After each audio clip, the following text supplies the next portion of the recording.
There are quite a few major things to get into coming out of WrestleMania 41, so we'll take a look at the biggest stories and exciting theories for the upcoming future.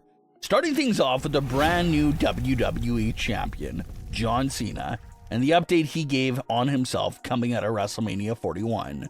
John Cena came out on the Raw after WrestleMania to explain his intention was to retire with his historic WWE title and take it home with him at the end of the farewell tour. He says it's the title that Bruno held, the title that Roman held for over 1,000 days, and the title that CM Punk stole from him way back in 2011. It's a historic WWE title that has all the history from the industry, and he wants to take that piece of industry home with him forever when this year is all said and done. John Cena revealed that from the Raw after WrestleMania onwards, he only has 27 appearances left of the entire year. He emphasized that those dates do not represent the amount of actual matches left, that's just regular appearances left. A handful of those could be matches, but a majority of them are simple appearances, such as the Raw after WrestleMania. The promo was highly effective because it perfectly establishes pretty much the stakes, the remainder of John Cena's farewell tour, and the main storyline. It's basically a ticking clock type of story. Cena says that he has a very few limited appearances left, and after those appearances are done, we're never going to see him or the WWE title ever again. So it's up to certain superstars over these next few months to try to step up and save the WWE title from basically being held hostage by John Cena. That's the main story and objective of John Cena's farewell tour moving forward. And WWE wasted no time at all establishing John Cena's very first challenger, and that will be Randy Orton. Randy appeared out of nowhere on the Raw after WrestleMania to drop John Cena with an RKO and held up the WWE title. It's a very exciting matchup, not only because they're longtime rivals, but can't forget that Randy is not that far away from 17 world titles himself. Randy currently sits at 14 world titles. If he takes it from Cena, that puts him at 15, and all of a sudden, Randy Orton is only 2 titles away from tying John Cena for the most world titles in history. So John Cena just made history, but Randy Orton is right there in terms of catching up to John Cena. A lot of fans figured that this match was happening the second that Randy Orton was featured on the Backlash poster, and that guess was right. It's not officially confirmed at this current time, but everyone is figuring that it's going to be Randy Orton versus John Cena at Backlash, which will be Randy's hometown. To talk about home court, that advantage should go to Randy Orton at Backlash. Should we expect a title change at Backlash with this matchup? Most definitely not. This is mostly a nostalgic and fan service type of matchup. Its main purpose is for Cena and Orton to have one last WWE title match together, but Randy doesn't have that much of an actual shot of winning the title from Cena. The fan expectation is for John Cena to hold the WWE title for a decent amount of time and continue to go down the memory road and revisit some other big-time rivals after getting done with Randy Orton. John Cena even mentioned in his Raw after WrestleMania promo how CM Punk stole the WWE title from him in 2011. Even that right there sounds like a little clue that we'll see John Cena versus CM Punk again, one-on-one for the WWE title sometime in 2025. So John Cena should get past Randy Orton and move on to his next big title defense against another major star. Now let's get into some of the big closeout moments for the Raw after WrestleMania, and that's of course everything with Seth Rollins and Paul Heyman. Seth Rollins came out and explained how he stole Roman's Wiseman and how he stole CM Punk's best friend. These comments eventually lead towards CM Punk coming out to seek revenge on both Rollins and Heyman. But when Punk focused on Heyman, this opened up the door for Rollins to get the upper hand on CM Punk. Paul Heyman and Seth Rollins stood over CM Punk, and Heyman mentioned how Seth Rollins is the new top star in the entire industry. And as Heyman was speaking, the WWE Raw credits start to roll on the screen, marking the end of the show. But it was a fake out, and technically we saw a very big post-credit scene, if that's what you wanted to label it as.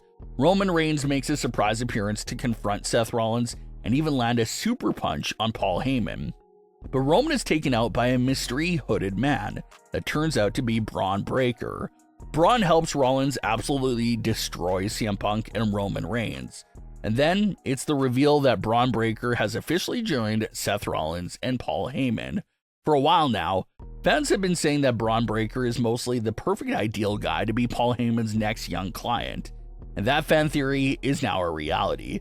Bron Breakker is now a Paul Heyman guy, and that pairing does not feel random. It feels absolutely perfect, because you got to remember that Paul Heyman did manage Bron Breakker in NXT back in 2023 for one night only, and Roman Reigns did give Paul Heyman the clearance and blessing to manage Breakker for that special night.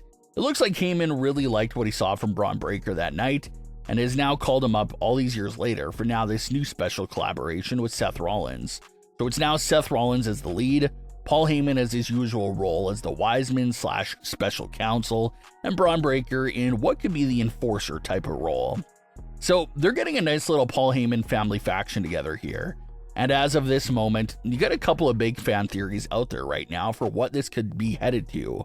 The biggest fan theory right now is that Bron Breakker is a massive addition to the group, but that there must be even more new members for Seth's group on the way. A lot of fans are comparing this moment to when Solo Sikoa shocked everyone in 2024 with the addition of Tama Tonga into his family.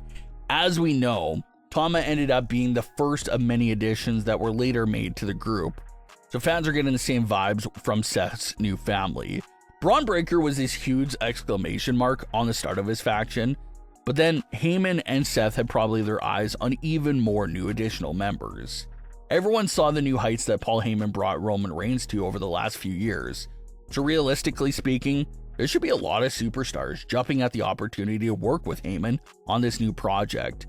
So maybe one more member, or even two at the most, and this Seth and Heyman faction will be a true force to be reckoned with. As far as the future of this new faction and what it could turn out to be, it seems like fans are talking a lot about two specific routes. The first route is the Shield 2.0. There's been a lot of references to the original days of the Shield lately and how they all unfolded, so has Seth decided to form a new modern day version of the Shield, not with his original Shield brothers, but with Bron Breakker and an additional type of enforcer type of superstar. You can definitely see it being a possibility. Another big fan theory that a lot of fans have been discussing lately is that The Rock is the main puppet master and the main leader of Rollins and Heyman's faction, but he's leading them from the shadows at this current point.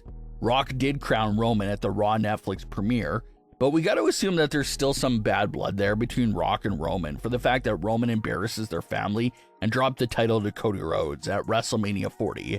And with CM Punk, similar sort of thing.